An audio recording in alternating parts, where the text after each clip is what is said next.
Beefhouse, c'est un réseau de restaurants intégrés, donc nous sommes entièrement propriétaires. Nous avons aujourd'hui 15 établissements en cours d'exploitation. Principalement dans le sud-est, le berceau de l'entreprise Côte d'Azur, mais aujourd'hui on a des extensions en région parisienne, dans la région lyonnaise, Grenoble et bientôt sur le Luxembourg.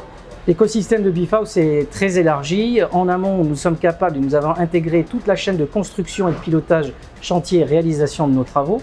Ensuite, nous avons développé toute la chaîne industrielle alimentaire, l'ensemble de nos usines, Fabulous Bakers, qui programme et qui produit l'ensemble de nos pain buns notamment. Vous verrez aussi sur la Côte d'Azur Fabulous Meat, qui réalise l'ensemble de nos produits de production free, les chicken tenders, les fish tenders, les accompagnements.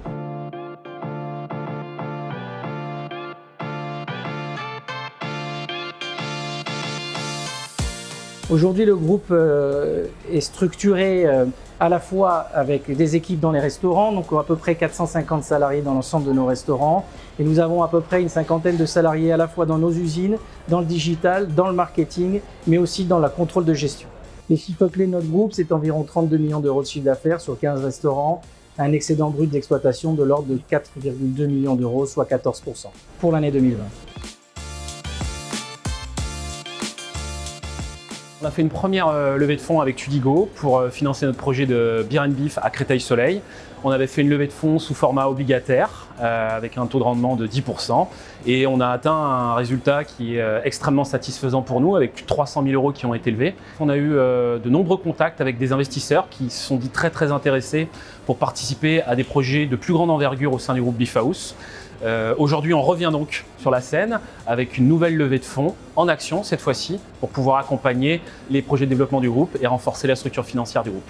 Alors la relation avec les futurs investisseurs, elle sera dans un premier temps effectivement formelle avec un track record trimestriel qui leur sera communiqué. Mais après, on attend aussi d'avoir une relation beaucoup plus proche avec eux, c'est-à-dire qu'on souhaiterait que ces investisseurs-là soient aussi les ambassadeurs de notre groupe. On a un chef d'entreprise qui maîtrise bien tous ces sujets dans l'exploitation de la société, en allant des sujets les plus basiques jusqu'aux sujets les plus techniques en termes de finances, et avec une personne qui a une lecture stratégique et surtout qui intègre une dimension digitale très forte dans son projet. L'application RX Club a été mise en place au Polygone Riviera au Beefhouse au mois de juillet. Les résultats sont incroyables. On a quasiment doublé notre chiffre d'affaires et nous avons réalisé plus de 2500 connexions, 2500 clients abonnés. On a une vraie culture interne d'abord de la réussite, une vraie culture de la qualité, une vraie culture de l'incentive. Et pour cela, on a développé dans notre propre holding et au sein du siège des équipes RH qui viennent dynamiser la formation des gens, qui étudient leur parcours et qui aussi leur permettent d'évoluer. Si on prend par exemple le cas de Rémi, qui est notre patron aujourd'hui de Fabulous Bakers, Rémi, il est arrivé il y a 5 ans, il était serveur au Beefhouse de Marseille.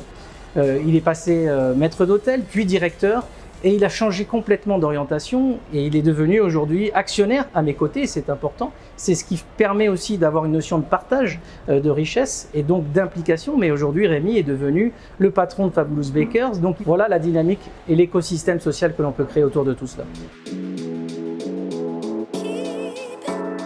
Les prochaines grandes étapes de développement du groupe, c'est d'abord une acquisition d'un réseau ou d'un mini-réseau à Paris.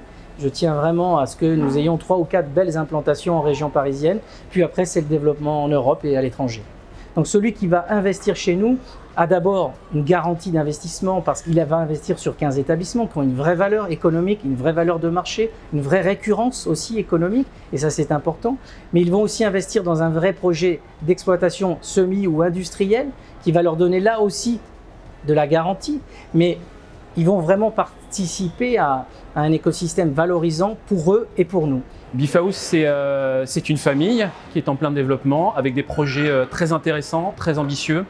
On est en train de se structurer. Je dirais que l'aventure n'en est qu'à son début et on souhaite aujourd'hui intégrer des nouveaux partenaires, des investisseurs qui ne soient pas que des investisseurs financiers, mais comme je le disais, des ambassadeurs qui viennent épauler le développement de notre groupe. Tudigo sur la première opération en obligataire a très bien fonctionné. Je suis convaincu que celle-là marchera parce qu'il n'y en a pas qu'une, il y en aura d'autres derrière qui seront successives. Donc venez nombreux dès la première.